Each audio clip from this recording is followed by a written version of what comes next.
ಜಾಮೀನು ರದ್ದಾಗಿದೆ. ಸುಪ್ರೀಂ ಕೋರ್ಟ್ನಲ್ಲಿ ಹೈಕೋರ್ಟ್ ಕೊಟ್ಟಿದ್ದ ಜಾಮೀನು ರದ್ದು. ಹಾಗಾಗಿ ದರ್ಶನ್ಗೆ ಮತ್ತೆ ಜೈಲೇ ಫಿಕ್ಸ್, ಮತ್ತೆ ಜೈಲಿಗೆ ಹೋಗಬೇಕಾಗುತ್ತೆ. ಇದು ದರ್ಶನ್ದು ಮಾತ್ರನ 7 ಜನರದ್ದ ಅಂತಕ್ಕಂಥದ್ದು ನೋಡಬೇಕು. ಇಂಡಿವಿಜುವಲ್ ಆಗಿ ಕೊಡ್ತಾ ಇದ್ದಾರಾ ಅಂತ.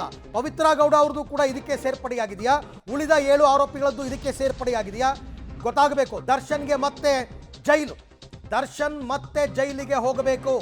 ದರ್ಶನ್ ಜಾಮೀನು ವಜಾ ಆಗಿದೆ. ಈಗ ಬರ್ತಾ ಇರ್ತಕ್ಕಂಥ ಬ್ರೇಕಿಂಗ್ ನ್ಯೂಸ್, ದರ್ಶನ್ಗೆ ಮತ್ತೆ ಜೈಲೇ ಫಿಕ್ಸ್.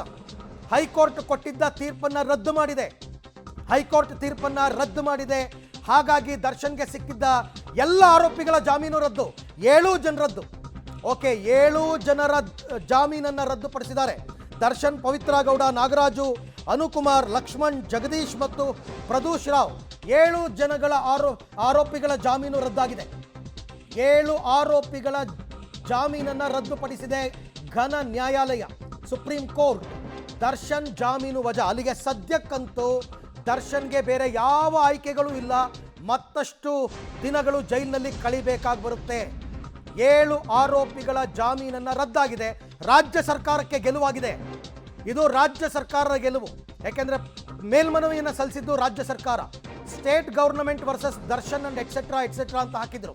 ಹಾಗಾಗಿ ಇದು ರಾಜ್ಯ ಸರ್ಕಾರಕ್ಕೆ ಗೆಲುವಾಗಿದೆ. 7 ಆರೋಪಿಗಳ ಜಾಮೀನನ್ನು ರದ್ದುಪಡಿಸಲಾಗಿದೆ. ದರ್ಶನ್ ಮತ್ತೆ ಜೈಲಿಗೆ ಹೋಗೋದು ಫಿಕ್ಸ್. ಏನೇನು ಅಬ್ಸರ್ವೇಷನ್ಸ್ ಅನ್ನೋದು ಕುತೂಹಲ. ಇವಾಗ ಅವ್ರು ಹೇಳ್ತಾರೆ ಹೈಕೋರ್ಟ್ನಲ್ಲಿ ಜಾಮೀನು ಕೊಟ್ಟಿದ್ದು ಕೆಲವು ತಾಂತ್ರಿಕ ಕಾರಣಗಳಿಂದ ಅಂತ. ಆದರೆ ಅದರಲ್ಲಿ ಕೆಲವು ಲೋಪದೋಷಗಳಿತ್ತು. ತಕ್ಷಣವೇ ಶರಣಾಗಲು ಕೋರ್ಟ್ ಸೂಚನೆ.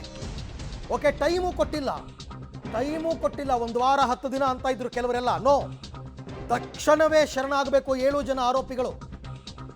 ಅಂದರೆ ಟ್ರಯಲ್ ಕೋರ್ಟ್ಗೆ ಹೋಗ್ಬಿಟ್ಟು ತಕ್ಷಣವೇ ಶರಣಾಗಬೇಕಾಗತ್ತೆ. ತಕ್ಷಣ ಅಂತಂದರೆ ಇಮಿಡಿಯೇಟ್ ಅಂತ ಅರ್ಥ. ಅದಕ್ಕೇನು ಟೈಮ್ ಬೌಂಡ್ ಇಲ್ಲ. ನಟ ದರ್ಶನ್ಗೆ ಇದು ಬಿಗ್ ಶಾಕ್.